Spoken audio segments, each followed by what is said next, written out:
کہتے ہیں کہ عادات، اخلاق اور طرز عمل خون اور نسل دونوں کی پہچان کرا دیتے ہیں۔ اسی سلسلے میں ایک کہانی عرض ہے، لیکن کہانی سنانے سے قبل میری اب سے گزارش ہے کہ اگر اب چینل پر نہیں ہے تو چینل کو ضرور سبسکرائب کریں، اس کے علاوہ ویڈیو کو لائک اور شیئر کریں۔ بہت شکریہ۔ ایک بار ایک بادشاہ کے دربار میں ایک اجنبی نوکری کی طلب لیے حاضر ہوا۔ قابلیت پوچھی گئی، کہا سیاسی ہوں۔ عربی میں سیاسی افہام و تفہیم سے مسئلہ حل کرنے والے معاملہ فہم کو کہتے ہیں۔ بادشاہ کے پاس سیاست دانوں کی بھرمار تھی، اسے خاص گھوڑوں کے استبل کا انچارج بنا لیا گیا جو حال ہی میں فوت ہو چکا تھا۔ چند دن بعد بادشاہ نے اس سے اپنے سب سے مہنگے اور عزیز گھوڑے کے متعلق دریافت کیا۔ اس نے کہا نسلی نہیں ہے۔ بادشاہ کو تعجب ہوا، اس نے جنگل سے سائس کو بلا کر دریافت کیا۔ اس نے بتایا گھوڑا نسلی ہے، لیکن اس کی پیدائش پر اس کی ماں مر گئی تھی، یہ ایک گائے کا دودھ پی کر اس کے ساتھ پلا۔ مسئول کو بلایا گیا، تم کو کیسے پتہ چلا کہ گھوڑا نسلی نہیں ہے؟ اس نے کہا جب یہ گھاس کھاتا ہے تو گایوں کی طرح سر نیچے کر کے، جبکہ نسلی گھوڑا گھاس منہ میں لے کر سر اٹھا لیتا ہے۔ بادشاہ اس کی فراست سے بہت متاثر ہوا اور اس کے گھر اناج، گھی، بھنے دمبے اور پرندوں کا اعلیٰ گوشت بطور انعام بھجوایا۔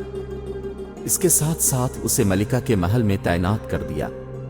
چند دنوں بعد بادشاہ نے مصاحب سے بیگم کے بارے رائے مانگی۔ اس نے کہا طور و اطوار تو ملکہ جیسے ہیں، لیکن شہزادی نہیں ہے۔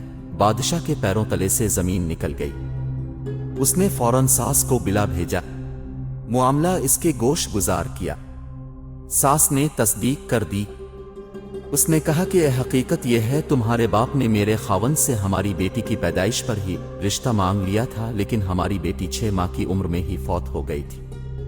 چنانچہ ہم نے تمہاری بادشاہت سے قریبی تعلقات قائم کرنے کے لیے کسی کی بچی کو اپنی بیٹی بنا لیا۔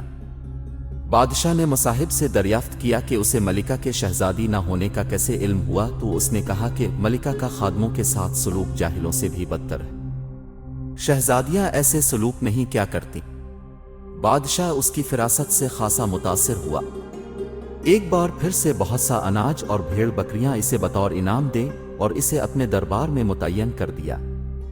کچھ وقت گزرا تو مصاحب کو پھر بلا بھیجا اور اپنے بارے میں دریافت کیا۔ مصاحب نے کہا جان کی امان کا وعدہ جی۔ بادشاہ نے وعدہ کیا تو مصاحب بولا نہ تو تم بادشاہ زادے ہو اور نہ تمہارا چلن بادشاہوں والا ہے۔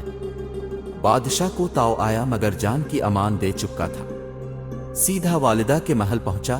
والدہ نے کہا یہ سچ ہے، تم ایک چرواہے کے بیٹے ہو، ہماری اولاد نہیں تھی تو تمہیں لے کر پالا تھا۔